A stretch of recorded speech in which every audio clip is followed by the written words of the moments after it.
G'day guys, welcome back. Today we're doing the no trim, no love brisket on the Big Joe 3.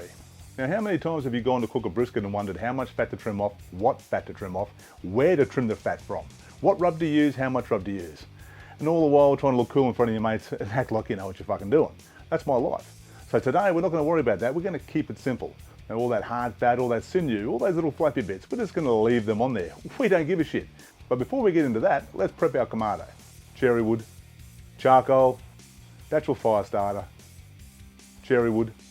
Now we'll just light her up, let her burn for a good 10 minutes, and add our slow roller insert, divide and conquer rack, X rack,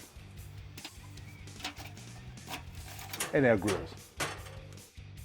Now we'll just let that burn with the bottom and top vents fully open until we hit around 50 degrees Celsius on our dome.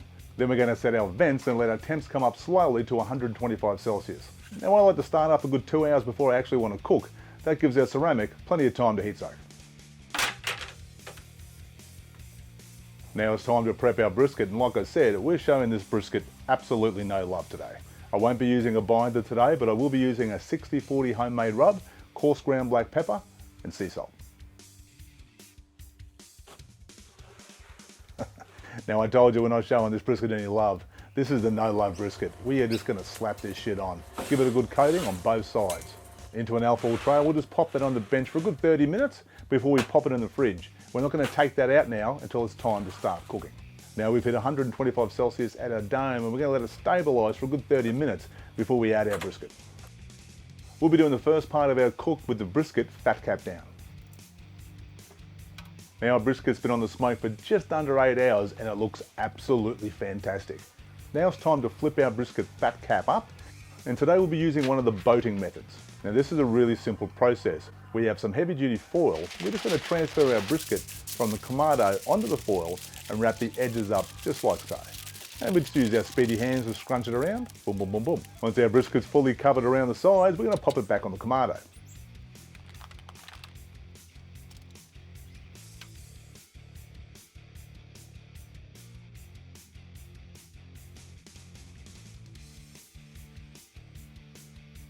After a couple of hours, there's quite a bit of juice in our boat, and that's obviously because we haven't trimmed any fat off today.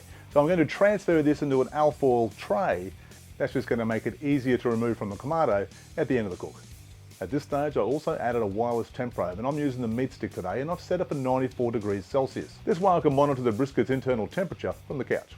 We have just hit 13 hours, and our meat stick is telling us we're reading 95 Celsius, 203 Fahrenheit in our flat. But of course we're only using temp as a guide. Now we want to go around and make sure that our brisket is probing tender. We don't want to have any resistance whatsoever, and that is fucking beautiful. I'm going to take this off now, let it rest for around 20 minutes on the bench, then I'm going to pop it in the esky, close the lid, and leave it for a couple of hours, then we'll come back and we'll slice it up. Now we've rested our brisket and it's time to slice it up, and it's always important to remember to slice against the grain. Otherwise, no matter how well you've cooked your brisket, it's going to be tough and chewy. But that looks good.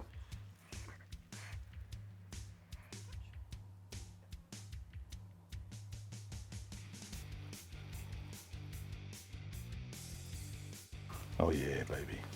Now, is this the best brisket I've ever cooked? No. Is it the worst brisket I've ever cooked? Fuck no. Not by a long shot. This actually turned out a lot better than I thought it would.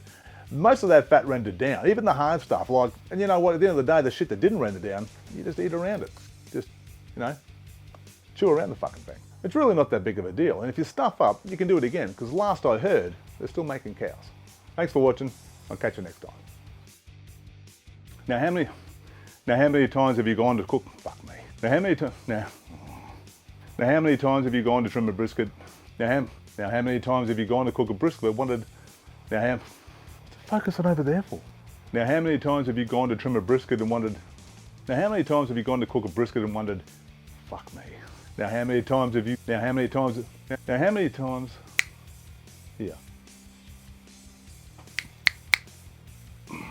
You're focusing up there for, mate. Come on. Should never drop this fucking camera. Me.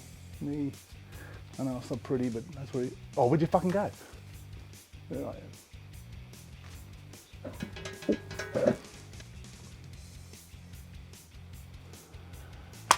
Oh, focus is fucked. Was it too dark? Is that it? Yeah, me.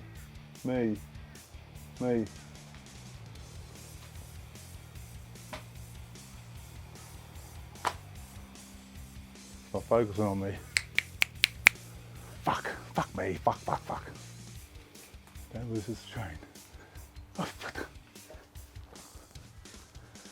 Oh, fuck me. What the fuck is going on?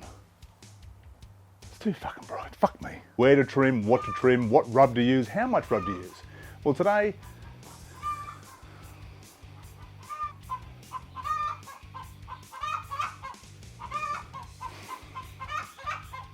oh, for fuck's sake.